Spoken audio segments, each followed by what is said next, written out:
Hi, this is Sue from the Mountain Canary Company. Ed's going to do a part 2 on how not to stay lost in the backcountry, or at least give you a bunch of tips on how to at least try and get yourself out. There you go, Ed. Hi folks. I retitled this part 1, Understanding Your Compass, which I thought about it a lot, and I got some phone calls from some friends of mine who were involved in a lot of map reading and so forth, and you know, there's a lot to this. There's a lot more to it than I presented. And again, there isn't. The thing about it is that if you're lost, you're lost. I can remember being lost once. I was 7 years old. I was in Woolworth's department store downtown Sacramento, so you can realize how long ago that was. I must have been about 6 years old. That's the only time I can remember being lost. Occasionally confused once in a while I was elk hunting or deer hunting. But other than that, really I haven't been that far out of my bubble, and my compass hasn't been that far off. But I've been fortunate. One of the things that worried me the most, and why I pushed so hard on the first part of understanding a compass, and why I put so much pressure on you to carry a compass, and to put a little bit of more emphasis on your compass. Because if you use the compass properly, I do believe that you'll walk in somewhat of a straight line, rather than in a circle. Now, your search and rescue people will tell you right off the bat, if you're lost, sit down. Don't get upset. Don't struggle, run around. Sit down and wait for them to come and find you. Well, I've seen a lot of rescues attempts back in the Olympic National Park before, and heard of helicopters flying, and waited for days and days and days sometimes for them to try to find a person, and sometimes they didn't find them.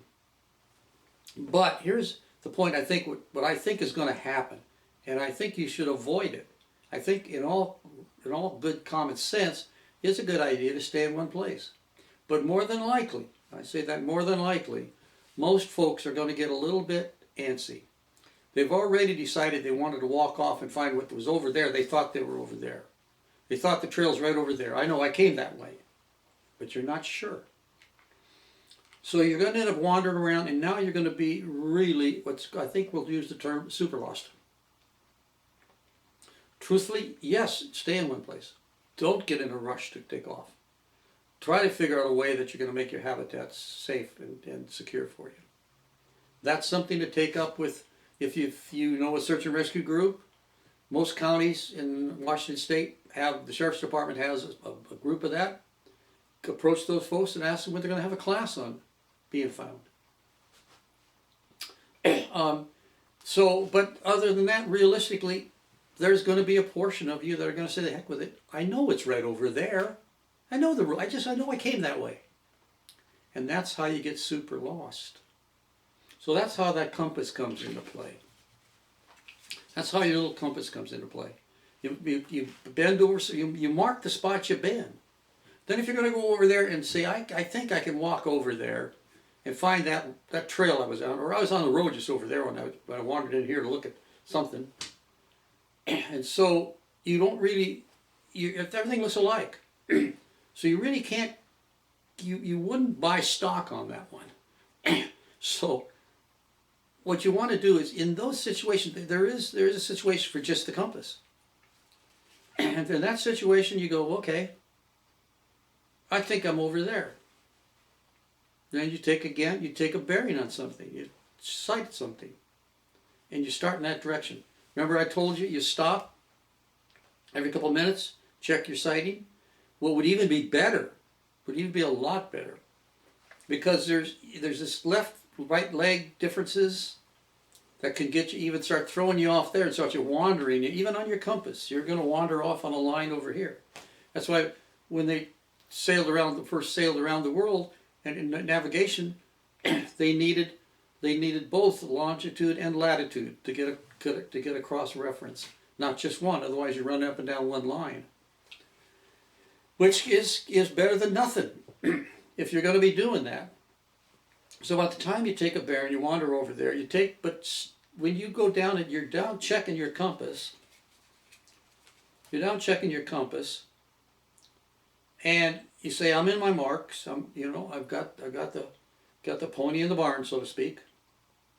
Okay, but now when you're doing that, make another sighting, which I think you would probably do. I would do automatically. That's why I didn't bring it up too much first time.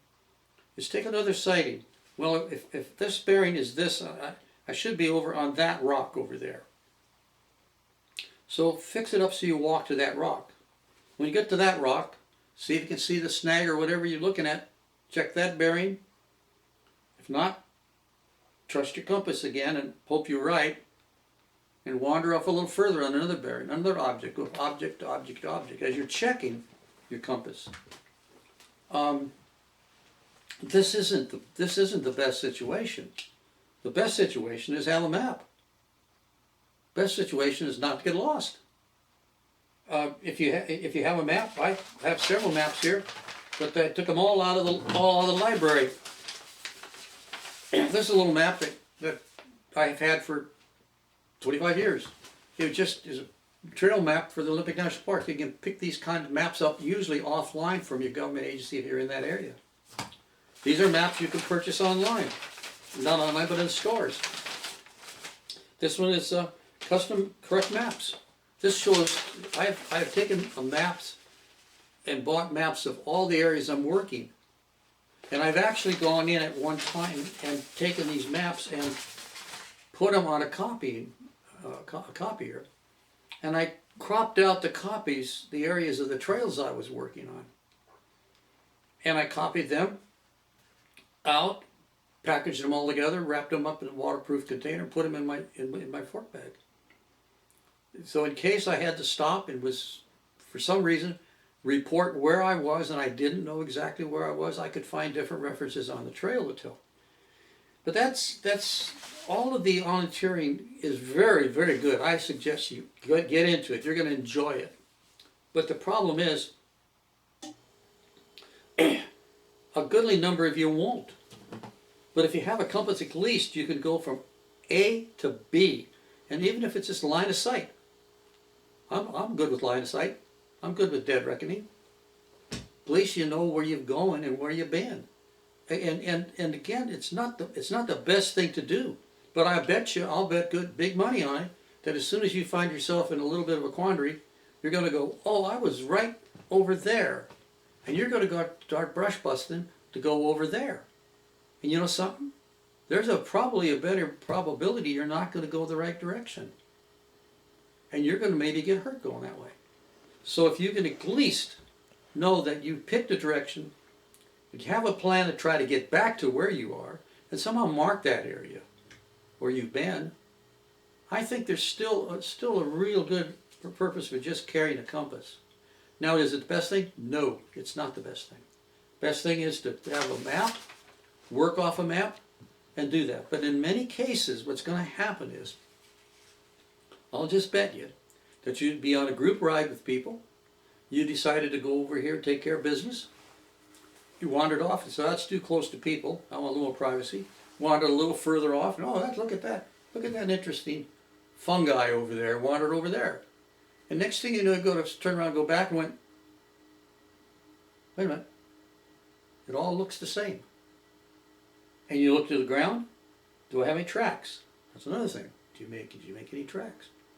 Well, all that stuff is loose stuff around here. It's just loose. You probably never even, it's all deep fir needles and such. You maybe never even left a track. So, in worst case scenarios, you're all alone. You haven't prepared. Most people won't prepare. They should, but they won't prepare. You want a group ride? Maybe the group ride people don't even have a map. Maybe they don't even have a map. They're all going by memory. They're on a trail. It's all laid out. They boogie on down the trail. Everything's fine. You wander off the trail. I'm not saying this is a situation to keep you from growing cross country, great miles, find your way home. No. But this is something I'm worried about, you wandering off, trying to get to that trail. At first, it'll be more than likely the initial step out. It'll be the initial step out of the place before you realize, oh my goodness gracious, I'm lost. Now what? Well, this is where you have to go back to the, maybe I shouldn't be leaving. Maybe I should be making noise. Maybe all of these things that you haven't really studied up on and how prepared yourself to do. But at least, when you have to move, if you've decided to move, at least you can move in a straight direction. Remember now, as you move along there though, and check this on a regular basis, you have variation situations. You have if they call variation, deviation, then here they've got another thing I don't understand because I'm a waterborne navigator. Declination. So in other words, how are you going to pull left to right? You're pulling left to right is going to be how you walk. So that's why I say don't make big steps. Little jumps. Hop, hops, hops, hops. You get the direction you want to go. You get the object you want to go to, if it's far away, and go to that object. But make baby steps. That's why I thought I was making it clear when I told you to stop every few minutes and take another sighting. I didn't recommend that you do the baby step thing. Shoot from this rock. Oh, okay. Okay, move over here. I got to go. Take your time. You got lost in a hurry. You got lost in a hurry. It doesn't mean you're going to get found in a hurry. It doesn't mean this is going to find you. What this will do will allow you to walk from A to B if you're careful. If you have to. Many people, I'm sorry to say, but many people will not take the advice to stay lost until you're found. Most people will probably take it upon themselves to start wandering around to find their way out. If you decide you're one of those people, wander with a direction or a plan. This is not your parachute to get you out. This will not lift you above the trees. But this can allow you to move safely around and not find yourself in a position where you're even super lost. Okay, Sue, want to add anything to that? You can also buy a GPS. Yeah, well, GPSs help a lot. Here's the thing. GPSs, radios, and cell phones don't necessarily work in all areas. GPSs work pretty good if you've got can collect a satellite. But I've seen a few places in deep canyons where GPSs don't really work. You can always go talk to Robert about the spots, the Enrons, and how to turn things on that say, I'm lost, help come find me. They're great. I think they're wonderful for people. They've got them actually on commercial vessels that when they sink, they go off. I mean, this is pretty handy. We are living in a world where satellites are reasonably secure. So it's a very good point, Sue. Very, very good point. And I think, again, Robert Eversole, the Trailmeister, has done a lot to teach people about these. He doesn't necessarily put classes on about them, but he'll tell you about them. And there's so much reference material online now that'll help you tremendously. Okay. Sue? I think that is good right there. Okay, shut up, Ed. Well, thank you very, very much, folks, for coming by. It's all about you. This whole thing is about you. We take our time to do this. All about you. Make sure that when you go out there, you're safe and you have a good time. So, with that said, remember, ride as often as you can. That keeps the trails open. And number 2, please, while you're doing it, ride safe. See you, folks. Hi, folks. You all thought you was done with me, didn't you? Well, while I was editing, I realized that I never gave you the material, the tooling to make noise.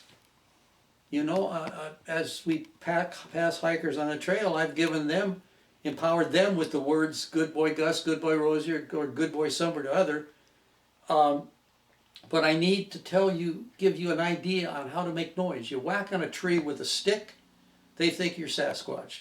You whistle and you think you're a bird. You scream and holler, yeah, it's only going to last so long till your vocal cords give out. Don't even start on that. The best place to start and finish is a whistle. These kind of whistles do not belong in the woods. They pop up, they'll be heard at great distances. So my suggestion is always carry with you an emergency whistle. And a good place to keep it is right here on your compass. But for goodness sakes, of all things, keep this with you. How many women go to parking lots at night without a whistle in their hands? Well, that's a good idea. This is also a good idea. So I wanted to throw that in so that now you know how to make some noise and so you can be heard at great distances. Thank you, folks. Have a safe day. Bye-bye.